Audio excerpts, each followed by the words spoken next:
Hello friends, welcome to the MCQ वाला।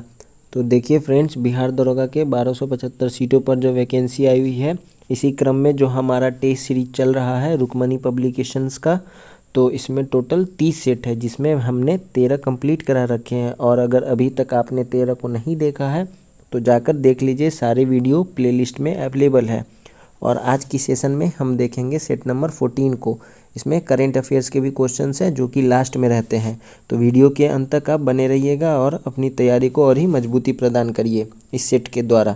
और अभी तक आप चैनल से नहीं जुड़े हैं तो चैनल को सब्सक्राइब कर लीजिए, बेल आइकन को प्रेस कर लीजिए और चैनल से जुड़ जाइए। और हाँ दोस्त, आप लोग का बहुत कमेंट आ रहा है अलग अलग पब्लिकेशन का, तो एक साथ ना भाई अलग अलग मतलब क्या बोले, 2-3 नाव पे पैर नहीं रखो। अभी ये 30 सेट है, ये कंप्लीट होने के तुरंत बाद हम चालू कर देंगे नया पब्लिकेशन। और ऐसा भी होगा कि एक दिन में हम इस 14 सेट कंप्लीट हो गया है, आज की वीडियो में 14वां हो जाएगा, तो उसके बाद ज़्यादा से ज़्यादा 1 वीक लगेगा और ये पूरा सेट कंप्लीट हो जाएगा। हम कोशिश करेंगे कि एक दिन में 2 वीडियो अपलोड करके सेट को जल्दी से कंप्लीट करवा के नए सेट को स्टार्ट कर दे, नए पब्लिकेशन के सेट को। तो आप लोग परेशान नहीं होइए, आराम से तैयारी करिए भाई। एग्ज़ाम में अभी है ना 1-2 महीने टाइम। और सेट का मतलब क्या होता है कि आप जो पढ़े हुए हैं आपको यहाँ पे आके अपने आप को चेक करना है। तो परेशान नहीं होना है, सब हो जाएगा। तो चलिए आज के सेशन को स्टार्ट करते हैं। क्वेश्चन नंबर 1, सैंधव सभ्यता के लोग निम्न में से किस धातु से परिचित नहीं थे? तो ये लोहा से परिचित नहीं थे। लोहे का खोज कब हुआ था? ये हुआ था उत्तर वैदिक काल में, यानी कि लगभग 1000 BC में प्रारंभ हुआ था। तो और सिंधु सभ्यता का ये क्या है, ये लगभग 2250 से 1750 के आसपास है, ये सिंधु घाटी सभ्यता का। तो यहाँ पे लोहे का खोज नहीं हुआ था, तो इस बात को याद रखना है। और सर्वप्रथम चांदी का जो उपयोग हुआ था वो सैंधव सभ्यता के लोग के द्वारा ही किया गया था। और सैंधव सभ्यता को ही हम कांस्यन युगीन सभ्यता भी कहते हैं, इसको भी याद रखेंगे।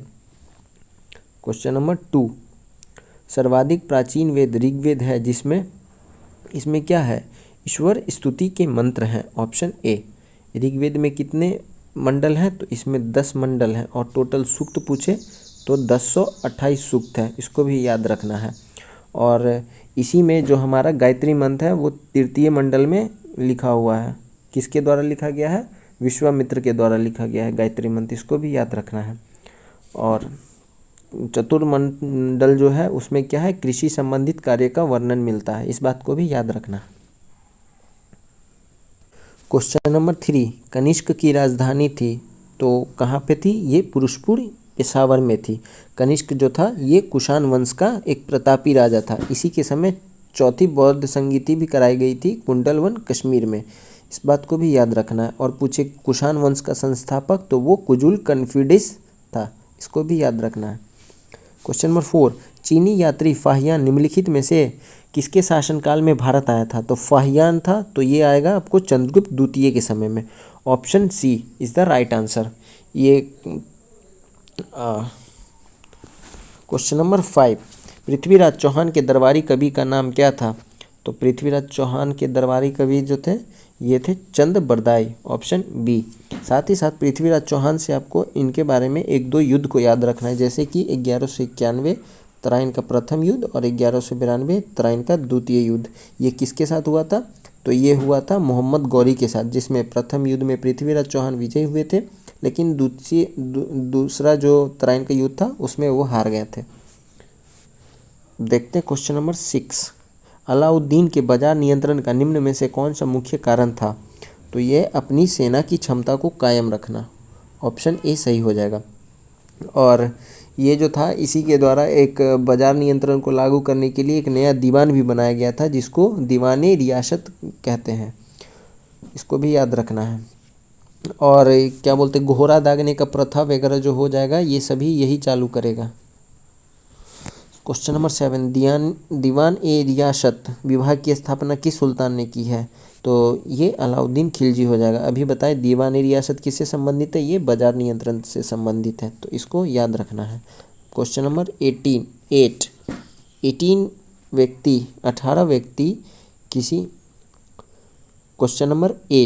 18 व्यक्ति किसी काम को 12 दिन में पूरा कर सकते हैं। काम के 4 दिन बाद 2 श्रमिक ने काम छोड़ दिया श्रमिक द्वारा काम छोड़ने के बाद से शेष काम कितने दिन में पूरा होंगे? तो 18 व्यक्ति 12 दिन में कर सकता है काम को पूरा, तो यानी टोटल काम कितना हो जाएगा? इन दोनों का मल्टीप्लिकेशन यानी 18 गुने 12 यानी कि 216। अब क्या बोल रहा है? 18 व्यक्ति के 4 दिन कार्य करने के बाद 2 व्यक्ति कार्य छोड़ देते हैं, तो 18 व्यक्ति के 4 दिन में किया गया कार्य कितना हो जाएगा? तो 18 व्यक्ति 4 दिन काम करेगा तो 18 चौक 72 काम करेगा। अब क्या बोल रहा है? तो शेष जो काम बच गया वो कितना हो जाएगा? टोटल में से 72 काम को घटा देंगे तो ये बचेगा 144 काम शेष बच गया। अब शेष कार्य को कितना व्यक्ति पूरा कर रहा है? तो ये कर रहा है 2 श्रमिक ने काम को छोड़ दिया यानी 16 व्यक्ति। तो अब टाइम कितना लगेगा? 144 काम है और 16 व्यक्ति है, तो 144 अपॉन 16, तो ये कितना हो जाएगा? ये 8। ऑप्शन डी 9 हो जाएगा। 16 से काटेंगे 9 बार में कटेगा 9।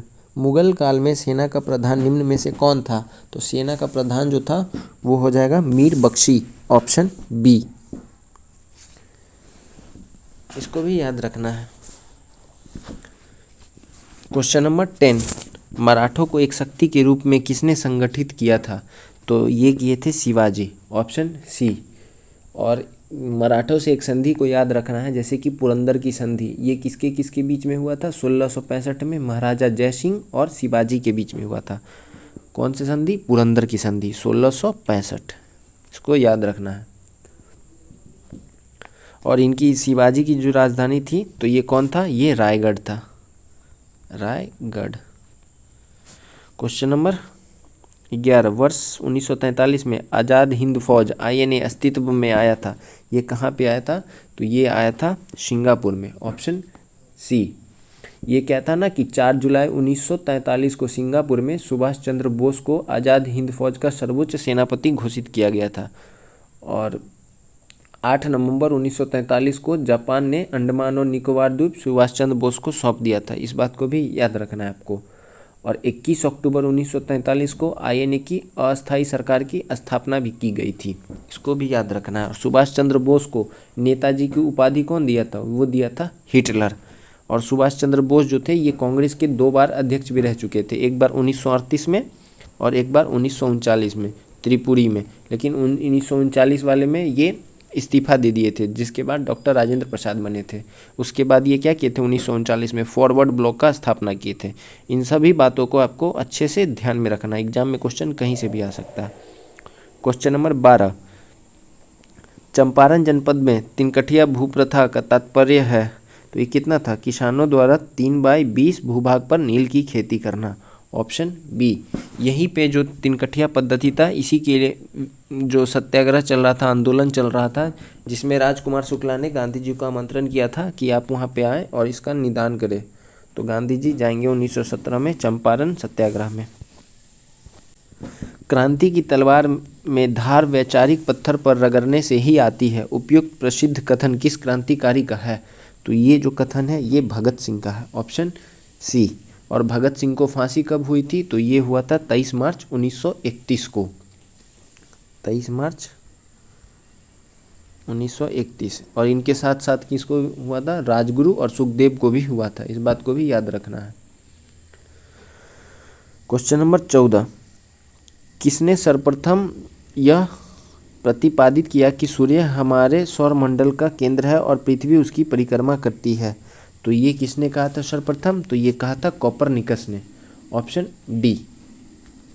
15, महासागरों में ज्वार भाटा की उत्पत्ति के क्या कारण हैं?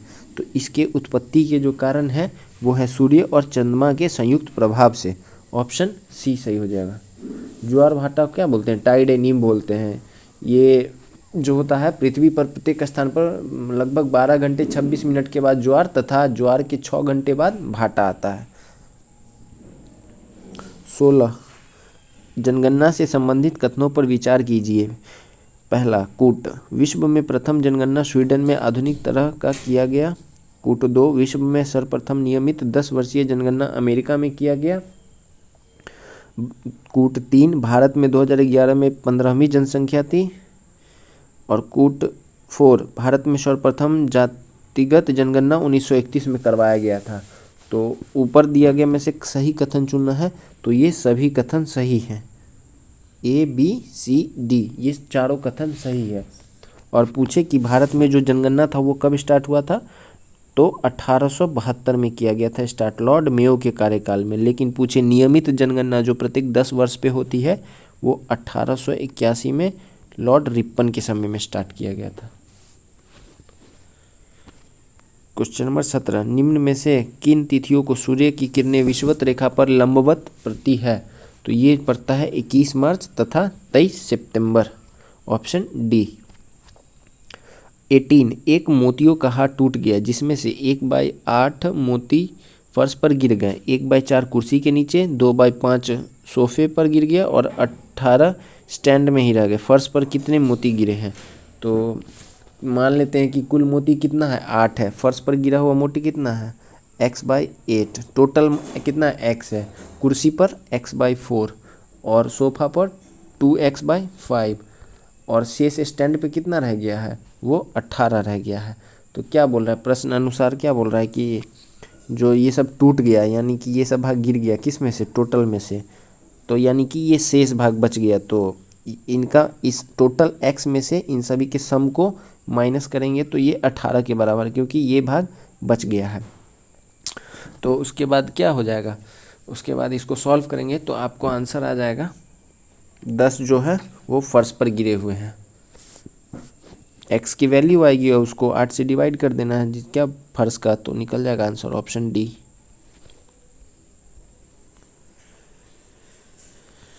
19, चीड़ के पेड़ सामान्यतः निम्नलिखित जलवायु प्रकारों में से किस एक में पाए जाते हैं, तो ये पाया जाता है उष्णकटिबंधीय मॉनसून, ऑप्शन बी।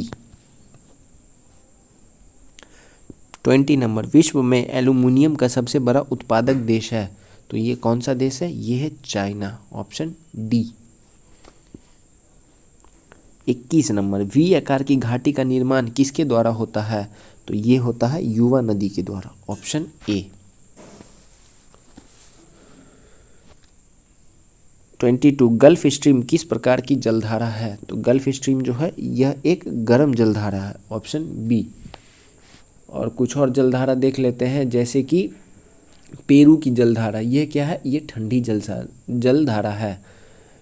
क्यूराइल जलधारा, यह प्रशांत महासागर की ठंडी जलधारा है। क्यूरोसियो जलधारा, यह भी प्रशांत महासागर की है लेकिन यह एक गर्म जलधारा है। लेब्राडोर जलधारा, ये कहाँ पे है, अटलांटिक महासागर की है, कैसी है, ये ठंडी जलधारा है। साथ ही साथ इन बातों को भी याद रखिएगा। 23 नंबर, जाफना प्रायद्वीप और श्रीलंका की मुख्य भूमि को जोड़ने वाला पास का क्या नाम है, तो इसका नाम है एलिफेंटा पास, ऑप्शन बी सही हो जाएगा। पाक जल संधि क्या है, तो ये मन्नार की खाड़ी तथा बंगाल की खाड़ी को जोड़ता है और भारत श्रीलंका को अलग करता है। हार्मुज जल संधि के बारे में देखेंगे तो ये फारस की खाड़ी और ओमान की खाड़ी को जोड़ता है और ओमान और ईरान को अलग करता है। डोवर जल संधि क्या है, ये उत्तरी सागर और इंग्लिश चैनल को जोड़ता है तथा फ्रांस और ब्रिटेन को अलग करता है, इनको भी याद रखिएगा। 24 नंबर, निम्नलिखित कथनों पर विचार करना है। सियाचिन भारत और पाकिस्तान के बीच की हिमनदी सीमांत क्षेत्र है। सियाचिन भारत और पाकिस्तान के बीच स्थित विश्व का सबसे ऊंचा युद्ध स्थल है। तीसरा, नाथुला दर्रा भारत पाकिस्तान के मध्य स्थित है और हल्दी घाटी गुजरात में स्थित है। तो पूछ रहा है कि कौन सा सही है, तो उपयुक्त में से कौन सा सही हो जाएगा, ये सियाचिन भारत और पाकिस्तान के बीच स्थित हिम नदी सीमांत क्षेत्र है, सही बात है। सियाचिन भारत और पाकिस्तान के बीच स्थित विश्व का सबसे बड़ा युद्ध स्थल है, ये भी सही बात है। नाथुला दर्रा जो है ये कहाँ पे है, ये भारत और चीन के बीच में स्थित है। और हल्दी घाटी जो है ये राजस्थान में है। तो 3 और 4 गलत हो जाएगा, 1 2 सही हो जाएगा, ऑप्शन सी। 25, एक कुर्सी के विक्रय मूल्य पर 10% और 14% की छूट देने पर 27 का अंतर आता है। कुर्सी का मूल्य क्या है, तो मान लेते कुर्सी का मूल्य क्या है, x है, 10% का छूट दे रहा है तो कितना पड़ जाएगा, x का 90% और 14% का छूट दे रहा है, दोनों का डिफरेंस कितना है, 27 है। तो 14 का दे रहा है यानी कि 86, तो दोनों का डिफरेंस कितना है, 27 रुपये। इसको सॉल्व कर लेंगे तो आंसर आएगा 675, बस सिंपल था और कुछ नहीं था। 26, भारत के कोरोमंडल तट पर सर्वाधिक वर्षा होती है किस महीने में होती है, तो ये होता है अक्टूबर नवंबर में। इसे शीतकालीन मानसून या मानसून प्रत्यावर्तन का काल भी कहा जाता है, अक्टूबर नवंबर के महीने में। 27 निम्नलिखित में से कौन सी एक नकदी फसल है? तो नकदी फसल कौन है? ये है रबर, ऑप्शन डी। इसकी खेती के लिए जो औसतन तापमान होता है वो 22 से लेकर 35 डिग्री सेल्सियस तक होता है और वर्षा जो होती है वो 200 सेंटीमीटर से अधिक होती है। 28 नंबर, स्वतंत्र भारत में मुद्रा का अवमूल्यन प्रथम बार किस वर्ष किया गया था? तो ये किया गया था 1949 में, ऑप्शन ए सही हो जाएगा। और उसके बाद कब किया गया था? 1966 में, और 1966 में दूसरी बार, और उसके बाद 1991 में भी किया गया था। क्वेश्चन नंबर 29, एक मशीन को 42,000 में बेचा गया, इसका मूल्य प्रति वर्ष 8% की दर से घट रहा है, एक साल बाद मशीन का मूल्य कितना घटेगा? तो प्रति वर्ष 8% से घट रहा है, तो एक साल बाद तो 42,000 में 8% घट रहा है, यानी 8/100, तो कितना घटेगा? 33,600, मतलब 3360, यानी option B is the right answer. 30 वायुसेना दिवस किस दिन मनाया जाता है? तो ये मनाया जाता है 8 अक्टूबर को। और इस बार पूछे कि जो एयर शो था वो किस स्टेट में था? तो उत्तर प्रदेश के प्रयागराज में था, इस बात को भी याद रखना। 31 नंबर, नागपुर कांग्रेस अधिवेशन, अच्छा अधिवेशन और उसके विषय को मिलाना है, तो आइए मिलाते हैं। नागपुर कांग्रेस अधिवेशन ये किससे है? तो ये इसमें कौन सा प्रस्ताव था? असहयोग आंदोलन का प्रस्ताव था। लाहौर कांग्रेस अधिवेशन, इसमें पूर्ण स्वराज का प्रस्ताव था। कराची कांग्रेस अधिवेशन, इसमें मौलिक अधिकार एवं आर्थिक प्रस्ताव था। और लखनऊ कांग्रेस अधिवेशन, इसमें गर्म दल एवं नरम दल। ये कब हुआ था? ये 1916 में। कराची वाला 1931, और लाहौर वाला ये कब हुआ था? ये 1929 में हुआ था, 1929। और नागपुर ये 1920 में। इस बात को भी नोट कर लेना है। तो कौन सा कूट सही हो जाएगा? कूट number D is the right answer. 32 निम्न शब्दों को सही क्रम में विन्यस्त करें जिस क्रम में उन्हें भारत के संविधान की प्रस्तावना में लिखा गया है। तो ये कैसे लिखा गया है? ये सबसे पहले लिखा गया संप्रभुता, उसके बाद लिखा गया समाजवादी, उसके बाद लिखा गया धर्मनिरपेक्ष, उसके बाद लिखा गया लोकतांत्रिक, उसके बाद लिखा गया गणराज्य। इस बात को भी ध्यान में रखना है। और प्रस्तावना में अभी तक कुल कितने बार संशोधन हुआ है? वो एक बार हुआ है 1976 में, जिसके तहत 3 शब्दों को जोड़ा गया था, समाजवादी, धर्मनिरपेक्ष और अखंडता को। 33 नंबर, जब कोई व्यक्ति ऐसे पदाधिकारी के रूप में कार्य करने लगता है जिसके रूप में कार्य करने का उसे वैधानिक रूप से अधिकार नहीं है, तो न्यायालय कौन सा लेख जारी करती है? तो उसको जारी करता है अधिकार परीक्षा को वेरेंटो। न्यायालय जो है आर्टिकल 32 का उपयोग करके 5 प्रकार के रिट को जारी कर सकती है। देखते हैं क्वेश्चन नंबर 34, संसद के दोनों सदनों द्वारा अनुमोदन किए जाने पर उस तारीख से कब तक आपातकाल प्रवर्तन में रह सकता है? तो ये रह सकता है 6 माह तक, ऑप्शन सी। अभी तक जो है राष्ट्रीय आपात कुल कितनी बार लगा है? 3 बार लगा है, 1962, 1971 और 1975, इसको याद रखना। 35 नंबर, संसद में भारतीय राष्ट्रपति पर महाभियोग एक कौन सी प्रक्रिया है? तो यह जो है एक अर्ध न्यायिक प्रक्रिया, ऑप्शन बी। ये किस आर्टिकल के तहत लगाया जाता है? आर्टिकल 61 का उपयोग करके महाभियोग की प्रक्रिया शुरू कर सकते हैं, और ये किसी भी सदन से स्टार्ट किया जा सकता है। 36 वे केंद्र शासित प्रदेश जिनका राज्यसभा में प्रतिनिधित्व है निम्न में से कौन सा है? तो राज्यसभा में जो प्रतिनिधित्व है वो दिल्ली का है, ऑप्शन सी। क्वेश्चन नंबर 37, निम्न राज्यों के निर्माण का सही क्रम बताएं। तो सबसे पहले बना था असम, ये कब बना था? ये 1956 में।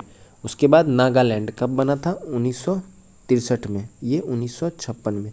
उसके बाद गोवा कब बना था? तो ये 30 मई 1987 को गोवा राज्य बना था, 30 मई 1987। और मिजोरम जो था ये बना था 20 फरवरी 1987। इस हिसाब से मिजोरम पहले आ जाएगा, गोवा बाद में आ जाएगा। तो सही कूट जो हो जाएगा वो ऑप्शन सी, 1, 2, 4, 3। 38 पंचायतों के निर्वाचन में चुनाव लड़ने के लिए उम्मीदवार की न्यूनतम आयु कितनी होनी चाहिए? तो वो 21 वर्ष, ऑप्शन ए। और लोकसभा का चुनाव लड़ने के लिए कितना होना चाहिए, तो लोकसभा का 25 और राज्यसभा का 30। यही हमारे यहाँ विधानसभा और विधान परिषद के भी चुनाव लड़ने का आयु क्रम है। क्वेश्चन नंबर 39, किसी चुंबक की लंबाई और उसके ध्रुव प्राबल्य के विषय में आप क्या कह सकते हैं जब उसे उसकी लंबाई के लंबवत दो समान भागों में काटा जाता है। तो ये लंबाई आधी हो जाएगी और ध्रुव प्राबल्य अपरिवर्तित रहेगा। Option B is the right answer. Question number 40, 40% और 19% की हानि पर एक की बोर्ड को बेचे जाने पर उनके विक्रय मूल्य के बीच का अंतर 27 है। की बोर्ड का लागत मूल्य क्या होगा, तो ये क्या होगा, क्रय मूल्य है 100 और 10% का हानि हुआ तो विक्रय मूल्य कितना हो जाएगा, यानी सेलिंग प्राइस ये 90। अब क्या बोल रहा है कि विक्रय बेचने पर उसको 19% का भी हानि होता, तो 19% का हानि हुआ तो ये कितना हो जाएगा 81, तो ये 9 इकाई हो गया। तो 9 इकाई किसके बराबर है, ये 27 के, दोनों के बीच का अंतर, ये दोनों का डिफरेंस है 9, तो 9 किसके बराबर, 27 के बराबर रहता है। 9 यूनिट बराबर 27, तो 1 यूनिट बराबर 3। अब कीबोर्ड का लागत कितना होगा, वो लागत कितना होता है 100 होता है, तो 100 तिया 300, तो option D is the right answer. 41, सूची 1 को सूची 2 की तुलना करके नीचे दिए गए कूट के अनुसार सुमेलित करना है। मैनोमीटर से क्या नापा जाता है, मैनोमीटर से नापा जाता है गैस का दाब, तो ए का हो जाएगा बी। फैदोमीटर से क्या नापा जाता है, समुद्र का गहराई। क्रायोमीटर से क्या नापा जाता है, निम्न ताप। और डेजीमीटर से गैस का घनत्व। तो कौन सा सही हो जाएगा, तो ये सही कूट हो जाएगा आपको, ऑप्शन ए। 42, निम्न में से किस विद्युत चुंबकीय तरंग की तरंगदैर्घ्य अधिकतम होती है, तो ये किसका होता है, ये होता है इंफ्रारेड, ऑप्शन बी। इसका जो तरंगदैर्घ्य होता है वो 7.8 × 10⁻⁻7 से लेके 10⁻³ मीटर तक होता है। 43, घरेलू विद्युत तार स्थापन मूलतः किसमें होता है, तो ये पैरेलल में होता है, समानांतर, ऑप्शन बी। 44, निम्न में से कौन सी युक्ति विद्युत ऊर्जा को यांत्रिक ऊर्जा में बदलती है, तो ये बदलती है मोटर, ऑप्शन डी। क्या करती है, विद्युत ऊर्जा को यांत्रिक ऊर्जा में। 45, एक कंप्यूटर की स्मृति को प्रायः किलोबाइट या मेगाबाइट द्वारा व्यक्त किया जाता है। एक बाइट, तो एक बाइट में क्या पाया जाता है, तो एक बाइट में होता है 8 बाइनरी अंक, इसको भी याद रखना है। 1 केबी में कितना होता है, 1 केबी बराबर 1024 बीट होता है।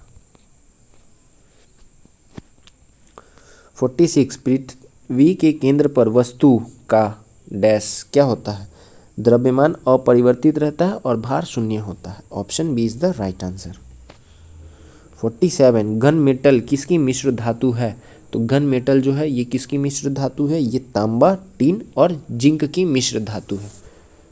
और जर्मन सिल्वर पूछे तो वो हो जाएगा कॉपर, जिंक और निकल। जर्मन सिल्वर में सिल्वर नहीं होता, इस बात को याद रखना है। 48, उन शराब त्रासदियों में जिनके परिणाम स्वरूप अंधता आदि होती है हानिकारक पदार्थ है, तो ये किसका है, ये है मिथाइल अल्कोहल, ऑप्शन डी सही हो जाएगा।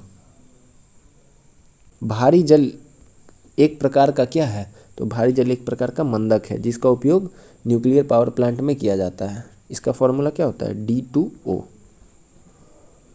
50, निम्नलिखित में से कौन सा एक प्रकृति में अनुचुंबकीय है, तो ये क्या हो जाएगा, ये हो जाएगा ऑक्सीजन, ऑप्शन सी।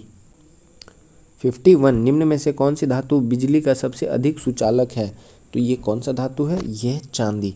लेकिन हम लोग घर में क्या यूज़ करते हैं, कॉपर का यूज़ करते हैं, चांदी बहुत महंगा होता है। 52, रक्त का पीएच है, रक्त का पीएच कितना होता है, ये 7.4 होता है। पीएच का फॉर्मूला क्या होता है, माइनस लॉग H+। 53, दूध निम्न का उदाहरण है, तो दूध किसका उदाहरण है, तो दूध जो है एक पायस है, ऑप्शन सी। दूध में क्या पाया जाता है, कैल्शियम। 54, कौन सा तत्व उर्वरकों में उपस्थित नहीं होता है, तो ये क्या हो जाएगा, chlorine, option C is the right answer. 55, अम्लीय विलय में डुबाए जाने पर नीले लिटमस पेपर का रंग हो जाता है, तो नीले लिटमस का क्या हो जाता है जब एसिड में, तो ये लाल हो जाता है।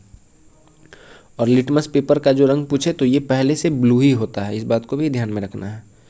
और अम्लीय में मिलाने पर ये क्या होता है, ब्लू से एसिड में मिलाएंगे तो ब्लू से रेड हो जाएगा, इसको याद रखना है, और बेस में रेड से ब्लू।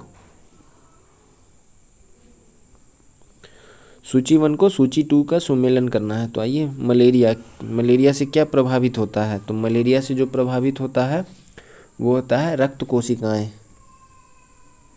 फाइलेरिया, इससे क्या प्रभावित होता है? तो फाइलेरिया से लसिका ग्रंथि। एनिसफेलाइटिस, इससे क्या प्रभावित होता है? इससे मस्तिष्क। ल्यूकेमिया, इससे क्या प्रभावित होता है? Bone marrow. तो करेक्ट आंसर कौन सा हो जाएगा 56 का? तो ये हो जाएगा कोट बी। 57, शरीर में ऊतकों का निर्माण होता है तो किससे होता है? ये होता है प्रोटीन से, ऑप्शन सी। 58, लार किसके पाचन में सहायक है? तो ये स्टार्च के पाचन में सहायक होता है, ऑप्शन ए। 59, निम्नलिखित में से किस विदेशी यात्रा ने बिहार की यात्रा की थी? तो ये कौन हो जाएगा? तो ये हो जाएगा आपको 59 का उपयुक्त सभी। फाहियान भी आया था, मेगास्थनीज भी आया था, हेनसांग भी आया था। हेनसांग हर्षवर्धन के दरबार में, मेगास्थनीज चंद्रगुप्त मौर्य के दरबार में, और फाहियान चंद्रगुप्त द्वितीय के दरबार में। 60, प्रकाश संश्लेषण की क्रिया के लिए क्या आवश्यक होता है? तो क्लोरोफिल आवश्यक होता है, सही बात है। जल एवं सूर्य का प्रकाश आवश्यक होता है, ये भी सही बात है। ऑक्सीजन आवश्यक होता है, नहीं, ये नहीं होता है। तो ऑप्शन सी राइट आंसर हो जाएगा। ऑक्सीजन तो बाय प्रोडक्ट होता है। 61, हमारे जीभ का वह भाग जो मीठा स्वाद बताता है, तो ये कौन सा भाग है? ये अग्रभाग है, आगे हमारे मीठा स्वाद होता है, इसको याद रखना है। और कर्बावन जो होता है वो पीछे की तरफ होता है। 62, निम्नलिखित में से किसको क्रिकेट में चाइनामैन कहते हैं? तो चाइनामैन किसको कहते हैं? तो ये कहते हैं बाएं हाथ के धीमे गेंदबाज द्वारा फेंकी गई ऑफ ब्रेक गेंद, ऑप्शन डी। अपने यहाँ कौन है? Kuldeep Yadav, chinaman bowler. 63, शेरशाह के मकबरे का निर्माण किसने करवाया था? तो शेरशाह के मकबरे का निर्माण जो था ये शेरशाह खुद करवाया था, option A. 64, anthropological survey of India का मुख्यालय कहाँ पे है? तो इसका जो मुख्यालय है ये है कोलकाता, ऑप्शन ए। कुछ और मुख्यालय देख लेंगे, जैसे नेशनल गैलरी ऑफ आर्ट्स, ये कहाँ पे है? नई दिल्ली में है। नेशनल रिमोट सेंसिंग एजेंसी कहाँ पे है? देहरादून में है।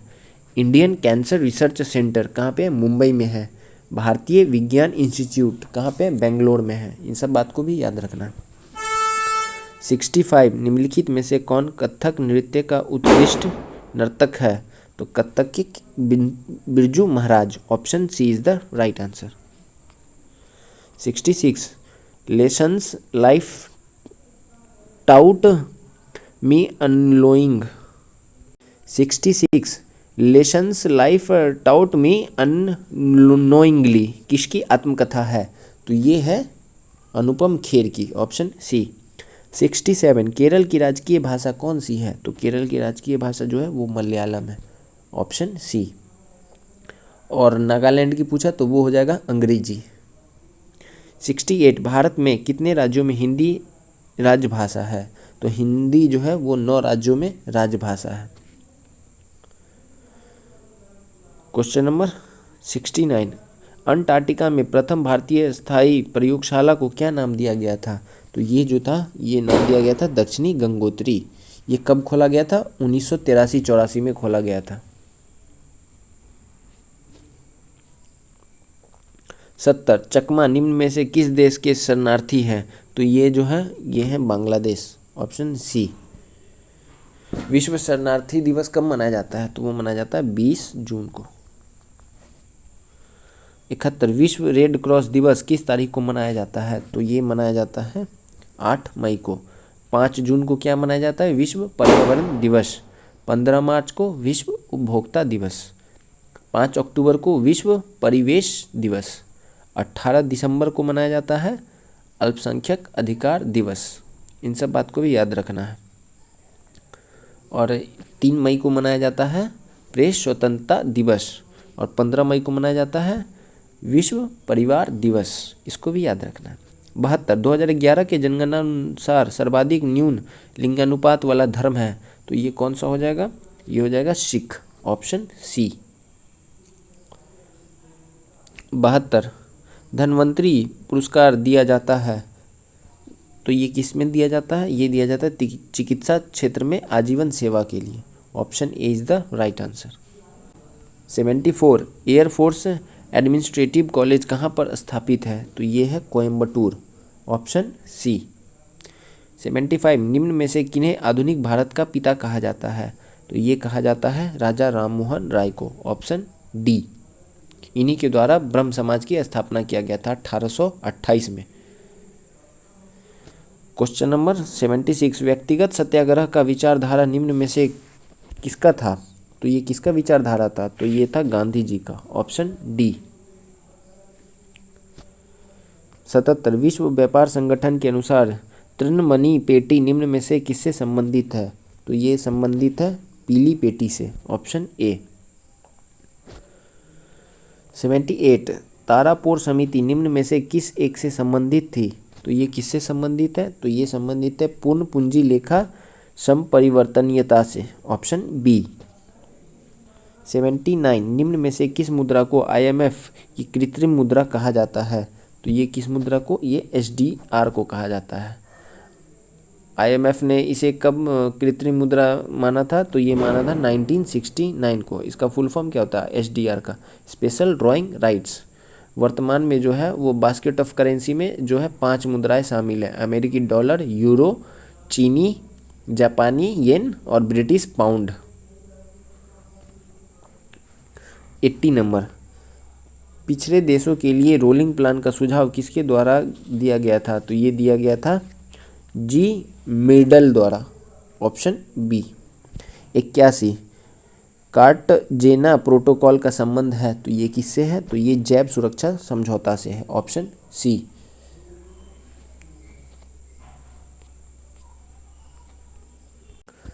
82 निम्न में से किस देश को उसकी उर्वरता के कारण रोटी की डालिया कहा जाता है, तो ये किसको कहा जाता है, ये यूक्रेन को कहा जाता है। Option B. और यूक्रेन की राजधानी क्या है, वो है Kyiv. 83 south Asian football federation championship 2023 का टाइटल किस देश ने जीता है, तो ये किस देश ने जीता है, ये भारत। Option D. 84 BCCI ने पुरुष क्रिकेट टीम का मुख्य चयनकर्ता किसे नियुक्त किया है, तो ये किसे नियुक्त किया गया है, ये किया गया है अजीत अगरकर। Option C. 85 पतले प्लास्टिक बैगों पर प्रतिबंध लगाने वाला दुनिया का पहला देश कौन बन गया है, तो ये बन गया है न्यूजीलैंड। Option D. और भारत सरकार ने सिंगल यूज प्लास्टिक पर कब बैन लगाया था, तो ये 1 जुलाई 2022 को।